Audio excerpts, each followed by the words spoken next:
David Jones alongside. But it was to be a problematic start for Paul Doran, or rather a faltering start for him, as bad as Robert Babbicon, who found himself on the green stuff, with a little bit of a help from Tony Littlejohn. Class 3 served up more than its fair share of incident, particularly at Quarry. First to be caught out was Paul Mace as he tried an ambitious move up the inside of class leader Andrew Sweetnam. With David Jones through to lead overall, Sumter down to second and David's brother Godfrey in third, back at Quarry, Stuart Helen joined Paul Mace, but without damage. Until that was Paul Martin arrived. Oh dear. Thankfully he was uninjured, but at the front of the race David Jones was on his way to victory, joined now by his brother Godfrey after the demise of Mark Sumter. So the third victory of the season then for David Jones after his double-heading win at Snetterton.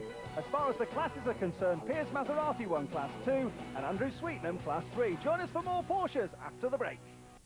Best of British Motorsport, I'm Paul Marcel, and here to take his pole position is David Jones. The grid formed, incidentally, based on the results of the first race we saw earlier on. We wait for the green lights then. David Jones and Godfrey Jones occupy the front row. The red car there in the centre is Pete Chambers. We ride with Mike Salmon further back on the grid, and away we go. It's a good clean start. All of the field away, including this time Robert Babbicon. He hasn't gone off to do his impression of a combine harvester this time. And he hasn't had any help from Tony Littlejohn either. Here they come then into what was pretty much a disaster area in the first race, Quarry. And David Jones makes a great start. Pete Chambers has come through into second. The whole field swarming their way through.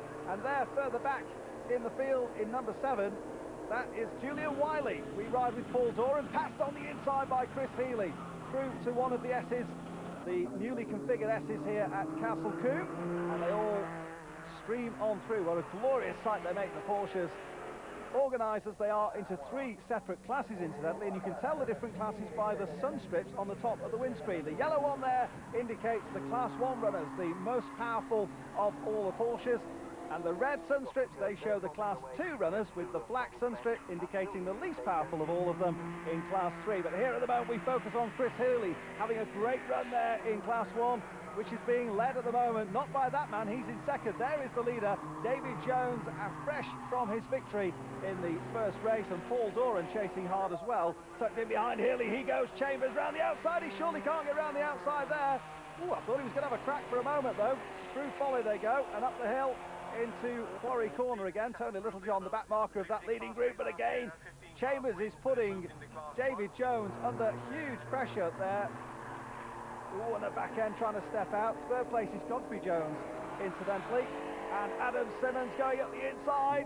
And he's picked up a place as well. We're back with the race leaders. Now, here's Godfrey Jones. He took that second place behind his brother. And he wants another podium finish. At the moment, he's in third. A bit of a scrap going on there for that third place. And Chris Healy muscling his way to the inside. If he's late on the brakes, he'll make it. If not, he won't. He's very late on the brakes, and he does make it. Great manoeuvre there from Chris Healy, siding up the inside of the Porsche of Godfrey Jones. He occupies now third place as that number 6 machine. And so the race order, David Jones leads, Pete Chambers second. There in third place is Chris Healy. And I can tell you there's a great scrap going on here. It is in fact in Class 2 at the moment. Clive Bailey in 52, and there in 51. Fighting it out with him is Alan Edwards, and Edwards is going to go to the outside. Well, it'd be the inside, in fact, the first part of the chicane. He'll get through there. Good manoeuvre by Alan Edwards, carries the speed through, so he demotes Clive Bailey down in Class 2. We ride with Paul Doran. Oh, sideways on Paul Doran there. That will cost him if there's anybody lined up beside him, and there is. Tony Littlejohn. Well, you can see the front bonnet of Tony Littlejohn's car from that incident with Robert Babbicon in the race we saw earlier on. But at the moment, Paul Doran chasing down him. Here they come into Quarry. The right-hander for them. Ooh, and Paul Doran looks a little bit unstable there. Well, he managed to gather it all back together in the end. Now we're back in Class 2 with Mike Salmon. Salmon's been running along very nicely too in that class. And ahead of him, the car run by Piers Maserati. This is the battle for Class 2.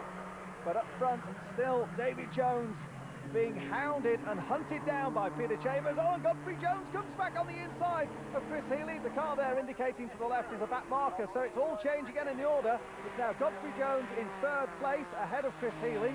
There behind in fifth is Richard True. And Richard True just shows you, you can see there how bumpy this Castle Combe circuit is. They run with as soft a suspension as they dare. It's not quite a wet setting, but it's not far off. And fifth place man, True, really trying to get on terms with Chris Healy. Looks like he might try a challenge here. Out front as well, Pete Chambers, he's trying to really get... well, he's just not quite sure whether to go left or right at the moment. I think Pete Chambers. Chambers, of course, the championship leader when they arrived here at Castle Combe, and further back, here is Julian Wiley under pressure from Adam Simmons. Simmons is going to get alongside him. It's going to be the dash down towards the right-left chicane. Simmons will get through there. Oh, a little bit of paintwork being swapped. I'm not so sure that Julian Wiley will appreciate that. Oh, hey, he's demolished all the bollards on the inside. I don't know. Well, we can sort that out later. Julian Wiley then continues on his way. But this is a really fantastic performance by Davy Jones, and Godfrey Jones wants second place again. He's got it as well from Chambers. The lights are on all this leading group, with the exception there of Godfrey Jones in the yellow car. Second place now for him. Chris Healy fourth. So let's just recap things for you. Davy Jones leads. Here he comes towards us. Lights ablaze. Second place there, Godfrey Jones. Third there in the red car is Pete Chambers. A gap then back to a squabble for fourth place. Chris Healy in the 944. The 911 there of Richard True. No change in the order for those two. Fourth and fifth, they remain. Oh, no, there's something going on at Quarry. Oh, and Tony Littlejohn's gone straight on. Oh dear, it's not very often you see a fountain from the front of a 944, but there is one there. No surprise to see the red lights, and that will mean that the race is aborted. Davy Jones then confirmed as the winner from Pete Chambers. Godfrey Jones in third. Chris Healy takes fourth. Robert Babbicombe wins Class 2. And Andrew Sweetenham, Class 3. Let's have a look at Tony Littlejohn from Paul Doran. Straight on he goes towards our cameraman, who stood his ground brilliantly. Slightly second-hand Porsche, methinks. Well, as far as the championship's concerned, with 7 rounds complete, a healthy 20-point advantage for Pete Chambers, despite that double win from David Jones. TVR's enjoyed 2 outings at the